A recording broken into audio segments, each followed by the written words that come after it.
नमस्ते दोस्तों, कैसे हैं आप सब? आशा करते हैं आप लोग सब कोई अच्छे होंगे, खुश होंगे और मज़े में होंगे। तो आज मैं एक ऐसे ही एक लड़की के बारे में बताने जा रहा हूँ, जो सावित्री से कम नहीं है। यूँ कह लीजिए कि वो कलयुग की सावित्री ही है। तो कहानी शुरू वहाँ से होती है। मैं कॉलेज की पढ़ाई कर रहा हूँ और मैं सिटी में रहता हूँ। मैं जिस फ्लैट में रहता हूँ, मेरा वहाँ पर एक फ्रेंड मिलने के लिए आता है। तो वो अपनी गर्लफ्रेंड को भी लेकर के आता है। वो लोग लिव इन में रहते हैं। तो काफ़ी टाइम के बाद मिले थे और उसके बाद फिर चले गए। फिर दोबारा उनसे बहुत लॉन्ग टाइम हो गया, मिले नहीं। तो मुझे उनके बारे में उतना पता नहीं चला, लेकिन जब पता चला तब उनको शादी वगैरह सब चीज़ हो चुका था और अ, एक बच्चा भी होने वाला था। तो ये जो लड़का था, जो जो गर्लफ्रेंड थी उससे शादी नहीं किया, बल्कि ये अपने कास्ट में किया और उस लड़की को मना कर दिया। जबकि उस लड़की को एक बार प्रेग्नेंट कर चुका था वो लड़का। तो वो एक बार नहीं, करीब 2 या 3 बार कर चुका था उस लड़की को। तो उस लड़की को बहुत उम्मीद था कि ये लड़का मुझसे शादी करेगा, लेकिन वो लड़की थी एसटी लड़की, इसलिए उस लड़के ने, उसके घर वालों ने मना किया तो उसने भी मना कर दिया। फिर वो लड़की प्यार करती थी, सच्चा प्यार करती थी, तो वो भी छोड़ दी। फिर ये लड़का शादी करके एक बच्चे का जैसे ही पिता बन चुका, उसके बाद कुछ दिनों के बाद ही इस लड़की को पता चलता है कि वो उसको प्रॉब्लम होने लगा। तो वो डॉक्टर के पास गया तो उसको पता चलता है कि वो ब्लड कैंसर से पीड़ित है। जब उसको सडनली ये पता चलता है कि वो उसको ब्लड कैंसर है, तो उसको काफ़ी ज़्यादा मेंटली उसको डिप्रेशन हो गया, बहुत प्रॉब्लम हुआ उसको अपने आप को मतलब ये समझाने में कि ये कैसे हो गया। क्योंकि वो लड़का ना कोई नशा लेता है, ना ही कुछ कुछ भी नशा या गुटखा या सिगरेट या मतलब ये ऐसा कुछ भी नहीं। जो सिंपल लोग रहते हैं ना, उस तरह से वो लड़का रहता है और लड़का काफ़ी अच्छा है।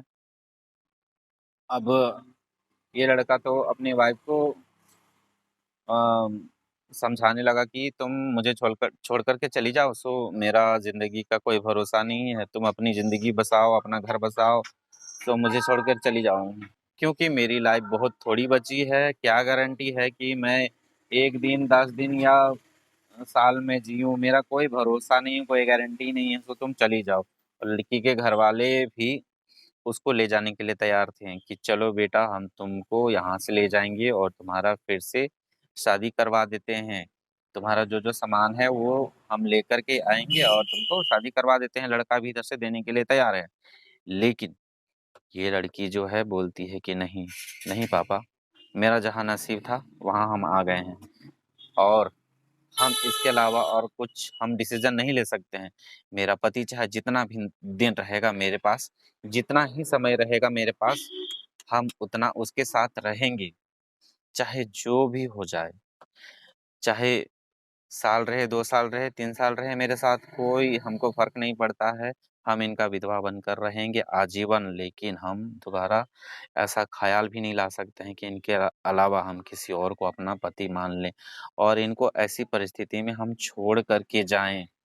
क्योंकि जीवन साथी का मतलब तो जीवन साथी होता है। तो अ, इस लड़की ने इस बात को सार्थक कर दिया कि जीवन साथी क्या होता है एक्चुअली में।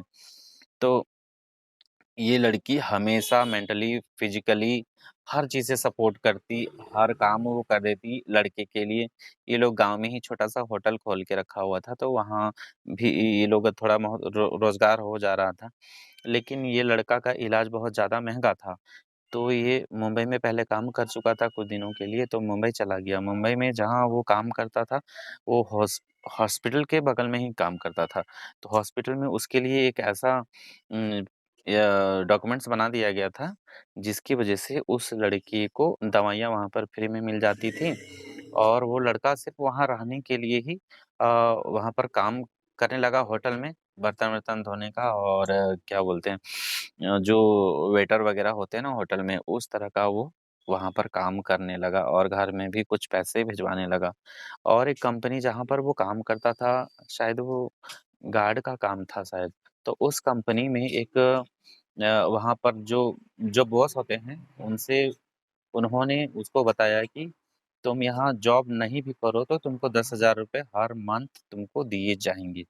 तो वो लड़का अ, तो घर में भी रहने लगा, तो उसको पैसा आने लगा। कभी-कभी ज़्यादा मतलब प्रॉब्लम होता था, तो घर में रह जाता था। तो घर का खर्चा चल जाता था इसी तरह से। और ज़रूरी नहीं कि हर दवाई एक ही हॉस्पिटल से मिल जाए या हर ये चीज़ हो जाए, तो उसके लिए खर्चा का ज़रूरत पड़ता था, तो वो कभी-कभी काम भी करने के लिए चला जाता था।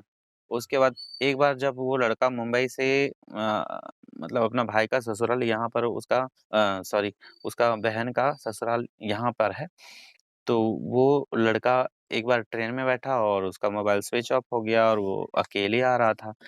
तो स्विच ऑफ हो गया और इस लड़के का कंडीशन तो इसकी बहन को पता था, तो बहन पूरा रोने लगी, बहुत ज़्यादा परेशान हो गई।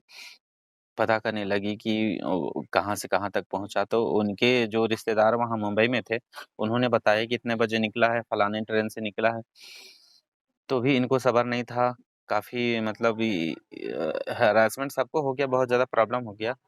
रोने-धोने लगे कि अचानक से क्या हो गया, उनका तबीयत भी ठीक नहीं था, बुखार भी शायद आया हुआ था। तो जो मेरी भाभी लगती हैं, वो बहुत रोने लगी। तो फिर अगली सुबह पता चलता है कि वो लड़का सही सलामत है, सो फलाने जगह पर है। मतलब झारखंड पहुँचने से कुछ पीछे ही है। तो उन्होंने बताया, तब इनको ढाढ़स हुआ, चलो ठीक है। तो ऐसी-ऐसी बातें हैं जी, ऐसी-ऐसी बातें हो जाती हैं। तो इस तरह से इंसान को बहुत सारी चीज़ों का सामना करना पड़ता है। और फिर वो यहाँ आकर के फिर वो जब यहाँ आकर के रहने लगे, तो काफ़ी टाइम से यहाँ रहे गाँव में। फिर एक होटल था उनका, तो होटल में ही थोड़ा बहुत हेल्प कर दिया करने लगे और थोड़ा बहुत इनकम होने लगा उससे, तो वो घर पे ही रहने लगे। और हमको हमसे मिले थे, पिछले साल मिले थे, तो उन्होंने मुझे बताया था कि मैं पापा बनने वाला हूँ। तो मुझे सुन कर के बहुत अच्छा लगा कि वो इंसान फिर से पापा बनने वाले हैं। करीब इस बीमारी के होने के करीब ये करीब 15 या 16 साल करीब होने चला है। तो देखिए, कोई ब्लड कैंसर का पेशेंट इतना दिन सर्वाइव करके है और अभी खुशहाल ज़िंदगी जी रहे हैं। हालाँकि उनका फेस वग़ैरह जो स्मार्टनेस था वो काफ़ी डल हो चुका है। पूरा चेहरा पूरा व्हाइट हो गया है और देखने से थोड़ा-सा आपको नेपाली टाइप का फेस हो गया है, जबकि वो नेपाली नहीं है। लेकिन इस तरह से इतना पूरा व्हाइट हो गया पूरा फेस। और गोरे तो थे, लेकिन हमको लगता है बीमारी की वज़ह से पूरा ज़्यादा व्हाइट हो गए हैं और पीला टाइप से शरीर दिखने लगा है। लेकिन हाँ, मुझे इस बात की खुशी है कि अभी तक सर्वाइव कर रहे हैं और आप काफ़ी अच्छा से मतलब हैं। दवाई तो चल ही रहा है। डॉक्टर ने दवाई बोला है कि लाइफ टाइम खाना पड़ेगा। तो दोस्तों, आज मेरा बिल्कुल भी मन नहीं था, लेकिन इस लड़की का स्टोरी मुझे इस बहन का स्टोरी मुझे लगा कि अ, है कुछ इंटरेस्टिंग, तो इसलिए मैंने आप लोगों को बताया। क्योंकि आजकल के लोग देखते हैं, साइमा, अंजू, फिर आपका हज़ारीबाग में एक लड़की आ जाती है पोलैंड से। तो इस तरह से अपने पति को, अपने बच्चे को छोड़-छाड़ करके इधर-उधर हो रही हैं, कोई यहाँ जा रही है, कोई वहाँ से आ रही है। इस तरह से हो रहा है, तो इंसान को मतलब हमारे धर्म के अनुसार जो है उस हिसाब से रहता है, तो अच्छा लगता है कि हाँ, चलो निभाया। कोई पत्नी है जो अपना पति के साथ निभाया, और कोई पति है जो अपना पत्नी के साथ निभा रहा है अच्छी तरह से, चाहे कैसी भी परिस्थिति हो। तो मेरे हिसाब से ये बिल्कुल सही है और इसीलिए मैं इसी के फ़ेवर में ही हूँ, क्योंकि जो हमारे इंडिया का संस्कृति है, हमको लगता है कि दुनिया से सबसे बेस्ट संस्कृति है। जहाँ पर लोग मतलब से ज़्यादा रिश्तों को अहमियत दे रहे हैं, ऐसे लोग। और जो लोग पैसों को ज़्यादा अहमियत देते हैं, मैं उनको कभी भी सपोर्ट नहीं करता, मैं कभी भी उनके साथ नहीं रहता। तो दोस्तों जो मेरी माँ का भी तबीयत कुछ सही नहीं था, तो मेरा मन बिल्कुल भी नहीं था कि मैं वीडियो बनाऊं, लेकिन आप लोगों के लिए एक सोचते हैं एक छोटा सा वीडियो बना करके पोस्ट कर देते हैं, ताकि अ, आप लोग भी ना सोचो कि भाई साहब कहाँ चले गए अचानक से। मेरा कल मैंने रात को एक वीडियो देखा जो पूरी तरह से नेगेटिविटी से भरा हुआ था। मेरे सर में बहुत ज़्यादा दर्द होने लगा। हम करीब 2-3 बजे रात को सोए, तो मेरा नींद भी कंप्लीट नहीं हुआ। जैसे हम सुबह उठे तो बहुत ज़्यादा सर में दर्द हो रहा था, तो फिर हम सोए रहे तो 7:30 बज चुका था, जबकि मेरी छोटी वाली बेटी का स्कूल 8 बजे होता है। तो हम उसी तरह से कपड़ा-वपड़ा चेंज कर लिए और हम नाश्ता-वाश्ता कुछ भी नहीं किए और अपना बेटी को पहुँचाए और हम दुकान में ही रह गए। मेरी वाइफ़ खाना वग़ैरह भी डाल कर के दे दी थी, तो खाना हम बहुत लेट से खाए, क्योंकि एकदम बहुत ज़्यादा सर में दर्द हो रहा था। तो फिर एको पॉइंट को दबाएँ तो कुछ कम हुआ और यहीं पर चाय बना कर के पी लिए, तो थोड़ा बहुत हमको लगा कि हाँ, चलो अब ठीक है। जब हम अपनी बेटी को घर पहुँचाए तो मेरी बेटी जब घर हम लेकर के पहुँचे तब पता चलता है कि मेरी माँ का तबीयत बहुत ज़्यादा ख़राब हो गया था सडनली, क्योंकि सुबह हम उठ कर के उनको हम पानी वग़ैरह नहीं दे पाए थे। मेरी वाइफ़ का बहुत ज़्यादा काम वग़ैरह था, बर्तन बहुत सारे बिखरे पड़े थे, तो वो नहीं दे पाई थी और घर में बच्चा लोग भी बहुत परेशान करता है। ख़ासकर मेरी बड़ी वाली जो बेटी है बहुत नौटंकी करती है, बहुत परेशान करती है। तो उसके चलते मेरी वाइफ़ भी उनको सही टाइम पे पानी वग़ैरह नहीं दे पाई, दवाई नहीं दे पाई। तो शायद इस वजह से मेरी माँ को प्रॉब्लम हुआ। हम क्या करते, मेरे सर में इतना ही ज़्यादा दर्द हो रहा था ना, बहुत ज़्यादा दर्द हो रहा था, इसलिए हम नहीं कर पाए। तो मेरी वाइफ़ भी भूल गई या अपने काम में बिज़ी हो गई, जबकि हम जब आने लगे तो तब तक 8 बज चुका था, हम बोल के आए थे। इससे मेरी माँ को हो सकता है थोड़ा लेट से दी होगी और उतना खाना-वाना खाती नहीं है। भूख के वजह से भी उसको वोमिटिंग वग़ैरह होने लगा, बहुत माने परेशान हो गई सब। कोई तेल-वेल लगा दिया और सब मतलब उम, खाना भी खिला दिए, भाभी चावल खिला दी। शुगर बोल-वोल के हम लोग उतना नहीं देते हैं, खाने के लिए रोटी ही देते हैं, लेकिन बोली कि जाने दो, खाने का इच्छा है तो दे देते हैं, थोड़ा खा लेती हैं। खाई उसके बाद आराम से सोई थी। हम देख कर के फिर वापस आए, रहे घर में करीब 1 आध घंटा जैसा, उसके बाद हम दुकान आ गए। तो भगवान जी पता नहीं क्या चाहते हैं। एक दिन मेरी माँ बताने लगी कि हम जागे हुए थे और देखे कि तुम्हारे पापा यहाँ पर बैठे हुए हैं और उनके साथ 2 लोग भी हैं।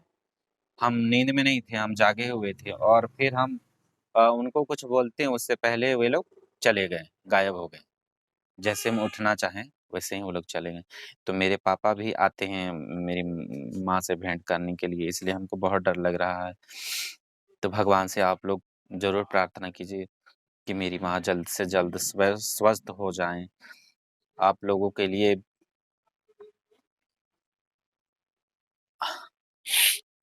हम यही यही कहना चाहते हैं कि मेरी माँ के लिए ज़रूर प्रार्थना कर दें। दोस्तों, मैंने कभी किसी का जीवन में कभी भी बुरा नहीं किया है, गलती से हो गया होगा तो उसके लिए मैं क्षमा चाहता हूँ और आगे से ऐसे कभी किसी को हर्ट नहीं होगा मेरी तरफ से। मेरा कोशिश तो यही रहता है, लेकिन एक पक्ष नाराज़ होता है तो एक पक्ष खुश होता है। भगवान राम भी सबको खुश नहीं कर पाए थे, ये बात तो सच है। लेकिन मेरा जहाँ तक कोशिश रहेगा मैं वैसा कुछ भी नहीं करूँगा, जिससे किसी को प्रॉब्लम हो।